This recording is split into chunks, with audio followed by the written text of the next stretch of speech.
कंचना। राघव, एक बेरोजगार युवा, ने अतार्किक फास्मोफोबिया विकसित कर लिया है और सूर्यास्त के बाद अपने घर से बाहर निकलने से इनकार कर देता है, अपनी मां के कमरे में सोना पसंद करता है और उसे रात में अपने साथ शौचालय में जाने के लिए मजबूर करता है। उसकी हरकतों से उसके परिवार की शांति भंग हो जाती है, जिसमें उसकी विधवा मां सरला, उसका बड़ा भाई प्रसाद, उसकी पत्नी कामाक्षी और उनके बच्चे शामिल हैं। राघव और उसके साथी, जो आमतौर पर एक मैदान पर क्रिकेट खेलते हैं, दूसरे की तलाश करने के लिए मजबूर होते हैं क्योंकि इसमें निर्माण गतिविधि होना तय है, और अनजाने में एक परित्यक्त भूमि को चुनते हैं जिसके बारे में माना जाता है कि यह अलौकिक शक्तियों द्वारा प्रेतवाधित है। जब वे क्रिकेट पिच स्थापित करने का प्रयास करते हैं तो एक अजीब मौसम परिवर्तन के कारण उन्हें जमीन छोड़नी पड़ती है और घर लौटना पड़ता है, लेकिन राघव को ये ध्यान नहीं आता है कि उनके क्रिकेट स्टंप जमीन के नीचे दबी लाशों को छेदने के बाद खून से रंगे हुए हैं। राघव कामाक्षी की छोटी बहन प्रिया को लुभाता है, जो उनके साथ रहने के लिए आई है, जबकि सरला और कामाक्षी अपने निवास पर लगातार होने वाली अलौकिक घटनाओं से घबरा जाती हैं। इसे अपने परिवार से छिपाते हुए सरला और कामाक्षी एक पुजारी से परामर्श करती हैं, जो उनके घर में एक आत्मा की उपस्थिति का परीक्षण करने के लिए 3 अनुष्ठानों का सुझाव देता है। कामाक्षी के बीमार पिता की जांच करने के लिए राघव, प्रिया और बच्चों को कामाक्षी के मायके भेजा जाता है, जो वास्तव में राघव को अनुष्ठानों में बाधा डालने से रोकने के लिए बोला गया झूठ है। अनुष्ठान करने के बाद सरला और कामाक्षी का संदेह सच हो जाता है और भूत को भगाने के लिए वे 2 पुजारियों को नियुक्त करते हैं, जो उन्हें घर से बाहर रहने के लिए कहते हैं, जबकि वे भूत को पकड़ने की कोशिश करते हैं। हालांकि वे वास्तव में ठग हैं जिन्हें घर से भगा दिया जाता है, लेकिन सरला और कामाक्षी को यह विश्वास दिलाते हैं कि उन्होंने भूत को पकड़ लिया है और उन्हें भुगतान मिलता है। राघव, प्रिया और बच्चे अगले दिन घर लौट आते हैं। उसी रात राघव पर भूत का कब्जा हो जाता है। अगले दिन से राघव स्त्रैण व्यवहार करना शुरू कर देता है और खुद को प्रिया से अलग कर लेता है।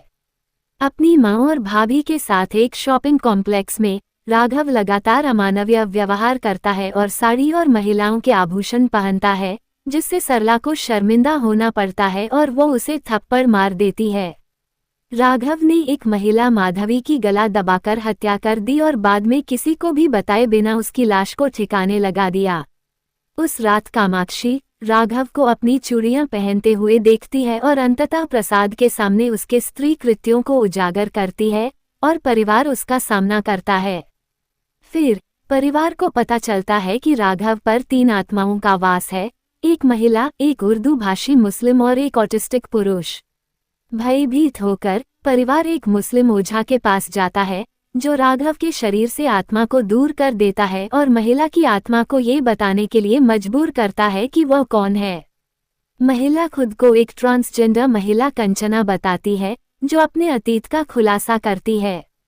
अतीत कार्तिक नाम के एक युवा लड़के के रूप में। जब उसके माता पिता को पता चला कि वह एक ट्रांस महिला है तो उसने उसे अस्वीकार कर दिया था। कार्तिक को अकबर भाई नाम के एक मुस्लिम ने गोद लिया, जिसका एक ऑटिस्टिक बेटा था। इस बात का अफसोस है कि अपने संघर्षों के कारण वह डॉक्टर नहीं बन सकी। कंचना ने अपनी गोद ली हुई बेटी गीता, एक अन्य ट्रांस महिला, के लिए कड़ी मेहनत की।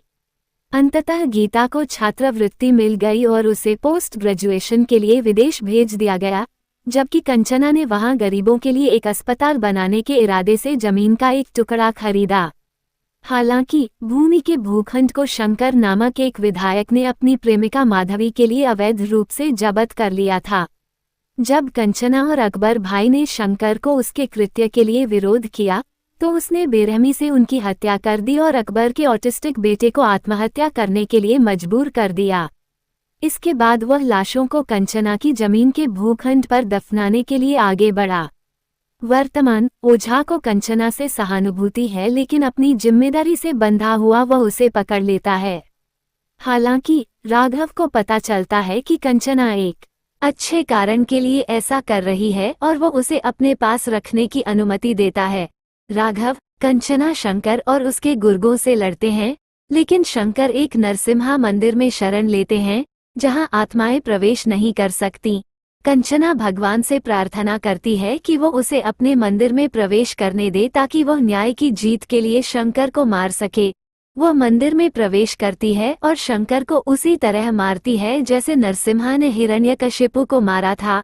कुछ साल बाद राघव, प्रिया और परिवार कंचना की इच्छा के अनुसार भूमि के भूखंड पर बने अस्पताल के उद्घाटन समारोह में भाग लेते हैं। कुछ स्थानीय गुंडे पैसे के लिए उन्हें धमकी देने आते हैं। कंचना के पास राघव है, जो दर्शाता है कि जब मदद की जरूरत होगी तो वह वापस आ जाएगी।